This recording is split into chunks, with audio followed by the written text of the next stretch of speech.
The estate sits silent on a cliff overlooking the Pacific, windows darkened against the California sun.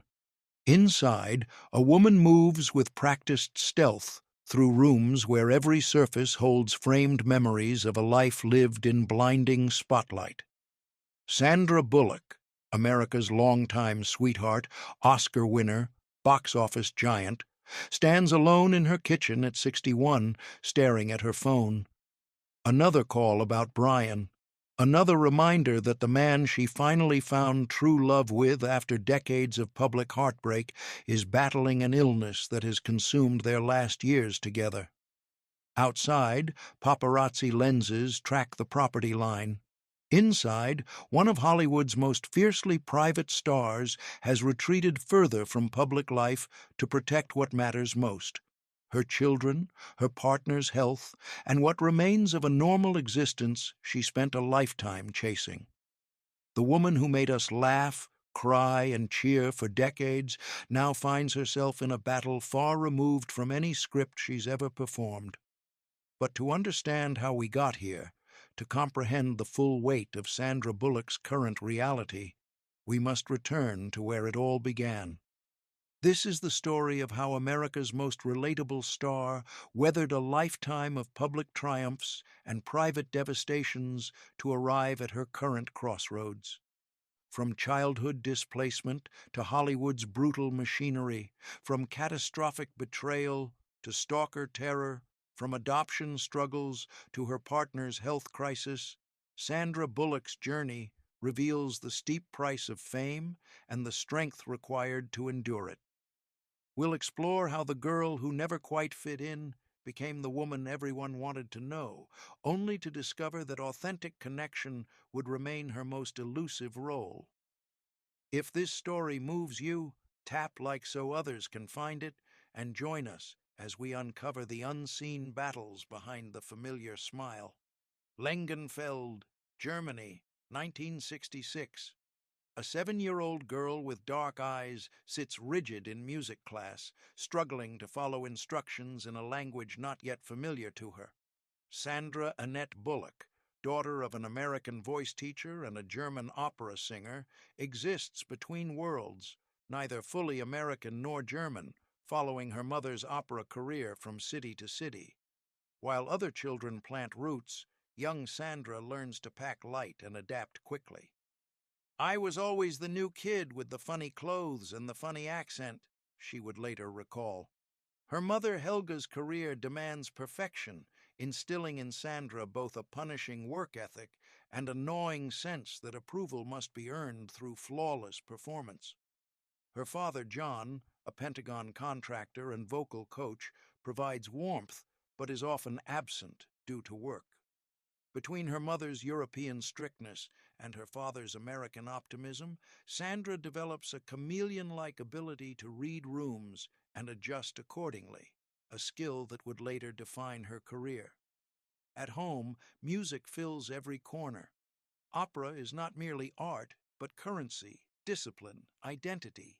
Sandra and her younger sister Gesine are expected to maintain perfect posture, speak clearly, and never waste time. Helga does not believe in coddling children. When Sandra fails to hit notes correctly during voice lessons, her mother simply says, "Again," without offering comfort. This uncompromising standard seeps into Sandra's developing psyche. Arlington, Virginia, 1974. 15-year-old Sandra has finally settled in America, but still feels marked by difference.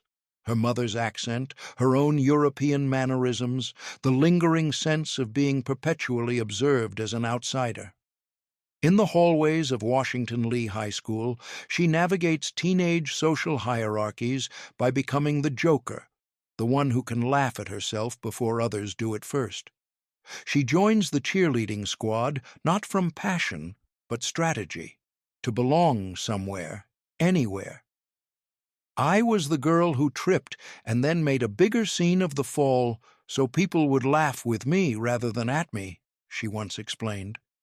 Behind the developing comic timing is a teenager cataloging rejection, filing away each slight as fuel. When Sandra is 18, catastrophe strikes. Her mother, Helga, just 45, is diagnosed with terminal cancer. The woman whose impossible standards had shaped Sandra's understanding of performance and worth now diminishes before her eyes. In their Arlington home, Sandra becomes a caretaker, witnessing her powerful mother rendered fragile. When death comes in 1989, it leaves a void that performance alone cannot fill. Sandra, then 25 and just beginning to land small roles in New York, carries this first profound loss as she heads to Hollywood, determined to make something of herself, perhaps to retroactively earn the maternal approval now permanently beyond reach. Her mother's final words haunt her journey forward: "Be fearless." But beneath the fearlessness Sandra projects lies the wounded certainty that everyone, eventually, leaves. This core vulnerability, a child of displacement confronting ultimate abandonment, becomes both her greatest strength as an actress and the shadow that follows her through relationships for decades to come. Los Angeles, 1989. A young woman with a practiced smile and $600 to her name arrives in a city that processes beauty like a commodity.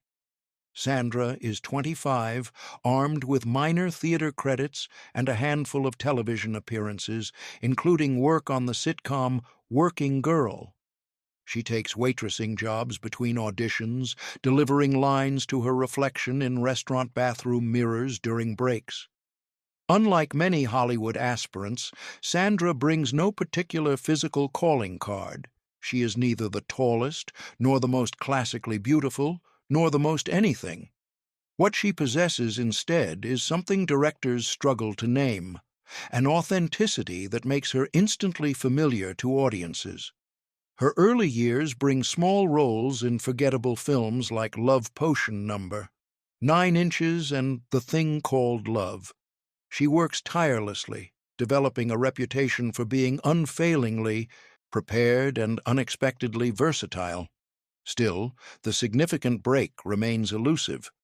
The rejection continues a pattern established in childhood, perpetually auditioning for acceptance. Then comes 1993. Sandra, approaching 30, an age when Hollywood begins writing expiration dates on actresses, auditions for an action film about a bomb on a bus. The role of Annie Porter in Speed had been offered to and rejected by established stars, including Halle Berry. When Sandra walks in, director Jan de Bont sees something unexpected. Not a trembling ingenue, but a woman with grit beneath the vulnerability. June 10th, 1994.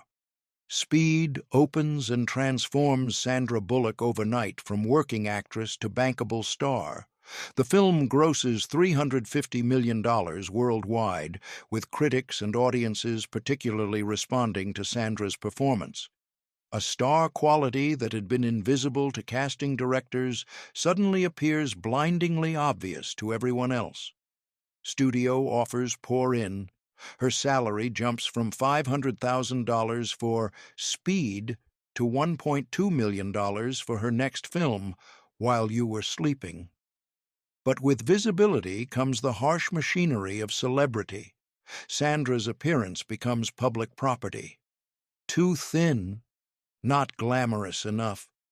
Great girl next door, but can she be sexy?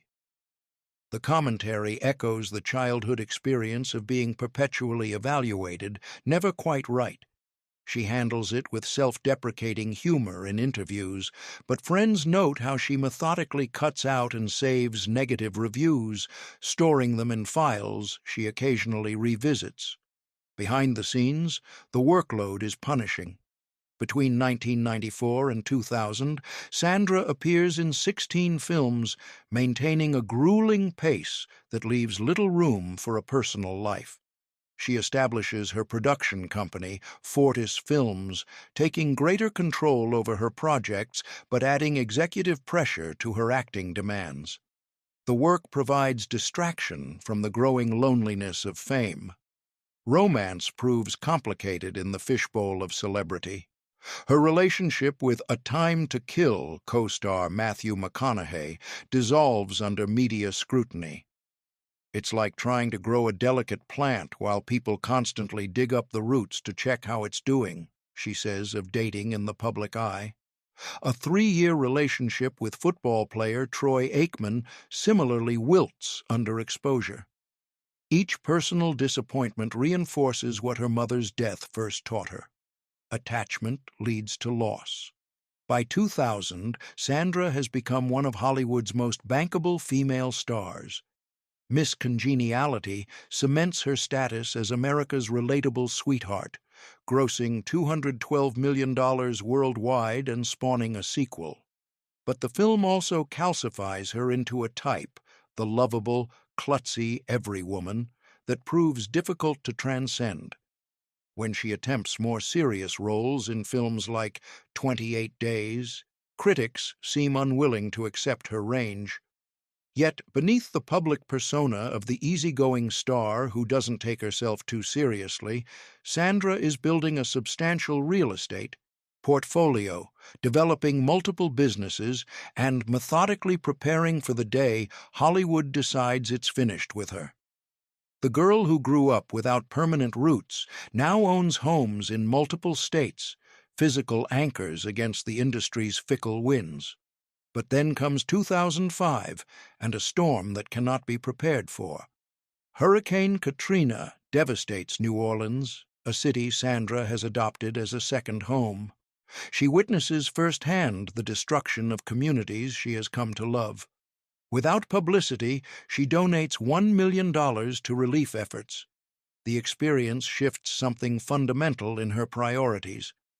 Approaching 40 in an industry obsessed with youth, Sandra begins questioning what success without deeper connection really means. She reduces her film commitments, searching for projects with personal resonance rather than commercial guarantee. In this vulnerable period of reassessment comes Jesse James, motorcycle customizer, reality TV star, and seemingly Sandra's polar opposite. Their courtship is swift, intense, and for the fiercely private Bullock, unusually public. They marry in July 2005.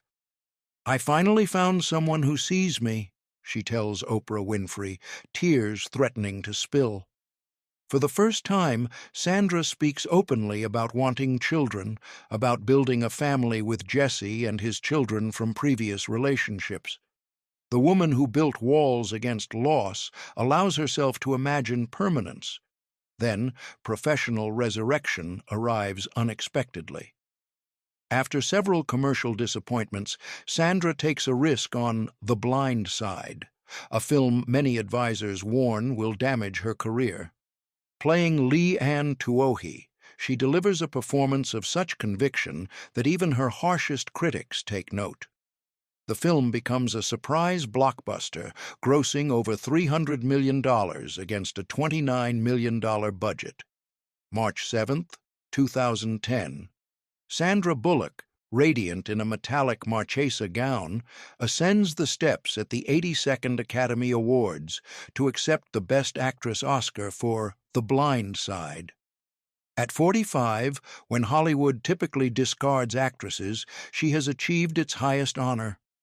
In her acceptance speech, she thanks her mother for insisting on fearlessness, her voice catching slightly.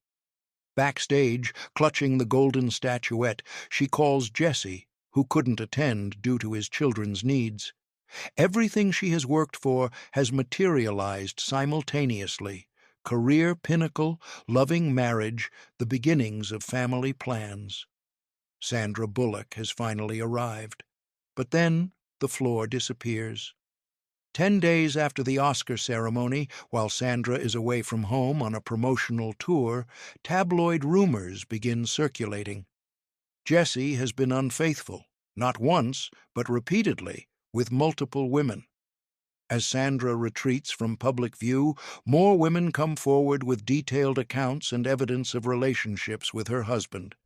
The betrayal isn't merely personal, it's spectacularly public. Every major media outlet covers the infidelity in excruciating detail. Paparazzi surround her properties.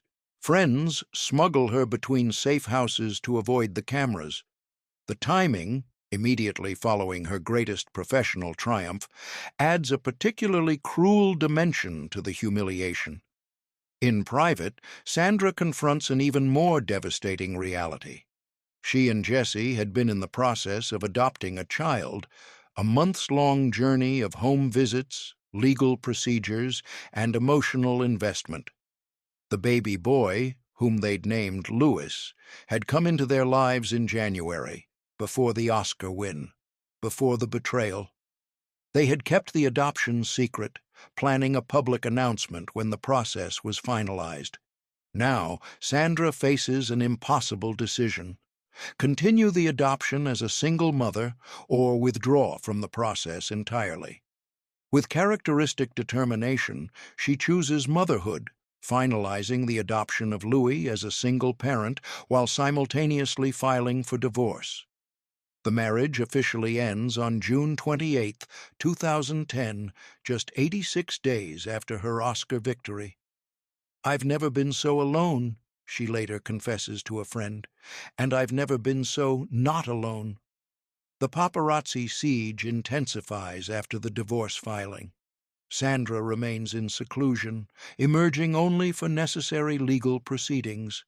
She cancels all scheduled public appearances, including the premiere of her film, The Proposal. Her disappearance from public life is so complete that tabloids begin running "Where is Sandra?" headlines by summer's end. What the public doesn't see is the depth of betrayal's wound. Sandra's trusted inner circle shrinks further as she discovers certain friends had knowledge of Jesse's infidelities. The parallels to childhood displacement return, the sense of not belonging, of being fundamentally unseen despite global fame. Trust, always difficult, now seems impossible. Behind closed doors, caring for infant Louis provides both purpose and distraction. She throws herself into motherhood with characteristic intensity, refusing all film offers for nearly 2 years to focus on creating stability for her son. The woman who once did her own stunts now considers leaving Hollywood entirely. "I thought I might be done," she later admits. "I didn't know if I wanted to be in a business that could make you feel so exposed and vulnerable." When Sandra finally reemerges publicly at the 2011 Golden Globes, the audience gives her a standing ovation that brings her visibly close to tears. The support is genuine but double-edged, a reminder that her personal catastrophe has been communal entertainment. In 2012, just as Sandra cautiously returns to work with Extremely Loud and Incredibly Close, a new threat emerges. Joshua Corbett, an obsessed fan, begins escalating attempts to contact her. The situation culminates on June 8, 2014, when Corbett breaks into Sandra's Los Angeles home while she and Louis are inside. Sandra, hearing noises at 1 a.m., locks herself in a bedroom closet and calls 911. Police arrive to find Corbett carrying a notebook filled with disturbing messages to the actress and a loaded machine gun in his car. The home invasion shatters what security Sandra has painstakingly rebuilt. Court documents reveal Corbett had been tracking her movements for days before the break-in. The violation of her sanctuary, the place she had created to shield Louis from fame's intrusions, triggers profound trauma. Sandra sells the Los Angeles property immediately, unable to return after the invasion. The legal proceedings force her to relive the terror repeatedly through testimony and evidence. During this dark period, Sandra's professional choices reflect her psychological state. She accepts the role of doctor. Ryan Stone in Alfonso Cuarón's Gravity, a character literally adrift, disconnected, struggling to find reason to return to Earth after catastrophic loss.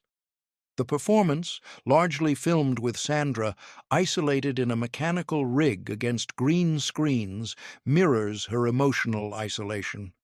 The film becomes both commercial triumph, $723 million worldwide, and therapeutic process. "I was in such a weird place when I made that film," she later reflects. "There were days when I understood exactly what it meant to be floating with nothing to grab onto." By 2015, Sandra's retreat from public life has become so complete that her rare appearances generate headlines. She adopts a second child, daughter Layla, from the foster care system, again maintaining strict privacy throughout the process. The family unit, Sandra and her two children, becomes her fortress against external chaos. She reduces her film commitments to one project annually at most, refusing to disrupt her children's routines for work. When Corbett dies by suicide in 2018 while awaiting trial on separate charges, the news triggers another crisis. Though the threat is gone, the reminder of vulnerability remains. Sandra increases security measures at all her properties, installing panic rooms and advanced surveillance. The woman once known for her accessibility and relatability now lives behind layers of protective barriers. "The price of fame kept climbing," a close friend observes, "and she kept paying it." The turning point toward healing arrives unexpectedly in 2015 when Sandra meets photographer and model Brian Randall. Their introduction, he was hired to photograph Lewis's birthday party, leads to a relationship conducted almost entirely out of public view. Unlike her marriage to Jesse, Sandra keeps Brian fiercely protected from media attention. No red carpet appearances together, no interviews discussing their relationship, no public confirmation of their status for nearly a year. "I learned that lesson," she says simply when pressed about her privacy. "Some things aren't for sharing." By 2018, as Sandra cautiously returns to more substantial work with Ocean's 8 and Bird Box, friends note a newfound peace. The relationship with Brian, now 3 years strong without a single tabloid scandal, provides stability without spotlight. His background as a single father to an adult daughter creates common ground in parenting priorities. For the first time, Sandra has found partnership that exists independent of her fame. But then, cruel echoes of her mother's illness emerge. In 2020, as the world locks down due to COVID-19, Brian is diagnosed with ALS, amyotrophic lateral sclerosis, a progressive neurodegenerative disease. The condition, which causes muscle weakness and eventually paralysis, has no cure. The diagnosis remains private for 3 years, with Sandra once again retreating from public life to focus on family. In her rare public appearances during this period, attentive observers note signs of strain, weight loss, distracted responses, canceled commitments.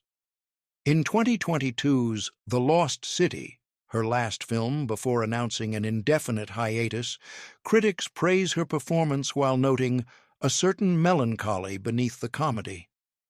They don't know they're witnessing a woman performing while her partner's condition deteriorates off-camera. August 2023. News of Brian's 3-year battle with ALS becomes public when he passes away at age 57. Sandra, now 59, faces another profound loss, this time with two children who have also lost the man who helped raise them. The tragedy feels cruelly familiar. Another person she allowed herself to love, gone. But unlike earlier losses, Sandra meets this one from a place of hard-won wisdom. Now, at 61, Sandra Bullock exists in a space few Hollywood stars willingly occupy: genuine reclamation of privacy. Her net worth, estimated at $250 million, provides the freedom to step away from film indefinitely. Her production company continues developing projects she believes in without requiring her on-screen presence. Her extensive real estate investments, including commercial properties in Austin and New Orleans, generate passive income that supports her charitable foundation. What remains is a woman who has traveled from displacement to spotlight to deliberate seclusion. The girl who learned to perform to be accepted now refuses to perform at all. The actress who made vulnerability her trademark now protects hers absolutely. The star who seemed most like one of us has recognized the cost of that perception. "The most valuable thing I can give my children is a mother who's at peace," she says in one of her rare post-hiatus interviews. "Not a mother chasing something she'll never catch." For Sandra, the late chapter brings clarity about what fame ultimately costs: the oxygen of normality, the luxury of mistakes made in private, the to grieve without becoming a headline. Yet her journey also reveals what survives fame's crucible: the resilience instilled by her mother, the capacity for love despite repeated loss, the determination to protect what matters regardless of external judgment. Her philanthropy continues without fanfare: substantial donations to disaster relief, medical research, educational programs for disadvantaged youth. The work happens without press releases or public acknowledgement, a stark contrast to her Hollywood beginnings when every charitable act required strategic publicity. The children she fought to protect from fame's toxicity are now teenagers, growing up with a mother who has systematically dismantled the machinery of celebrity around them. Lewis, at 13, shows interest in photography like Brian. Layla, 11, displays the fearlessness that would make her grandmother proud. What Sandra Bullock's journey ultimately teaches us is not about the tragedy of fame, but about the triumph of recognizing when to walk away from it. In an industry that discards women past 40, she claimed an Oscar at 45, box office dominance at 50, and the right to disappear at 60. In a business that commodifies personal pain, she reclaimed hers as private territory. In a culture obsessed with constant visibility, she chose focused presence for those who truly matter. The greatest irony may be that in retreating from our collective gaze, Sandra Bullock finally became the author of her own story. The estate sits quiet on a cliff overlooking the Pacific, but inside, the silence has transformed. Sandra moves through rooms filled with photographs, not of red carpets or film sets, but of ordinary moments: Lewis learning to surf, Layla painting, Brian teaching them both to use cameras. The woman who spent decades being seen by everyone but truly known by few has built a life measured not in box office numbers, but in presence. The actress who made a career of portraying women overcoming obstacles has become her most authentic character: a mother who survived fame. If this journey through Sandra Bullock's life resonated with you, please tap like and share with someone who might find strength in her story. What part of her path struck you most deeply? The childhood displacements, the public betrayals, the stalker terror, or her ultimate choice to step away at her peak? Perhaps her greatest role isn't found on any screen, but in the quiet dignity with which she rebuilt after each collapse. In the end, Sandra Bullock's legacy may not be the films that made her famous, but the boundaries she eventually drew around that fame, reminding us all that sometimes the most powerful act isn't reaching for the spotlight, but knowing exactly when to step out of it.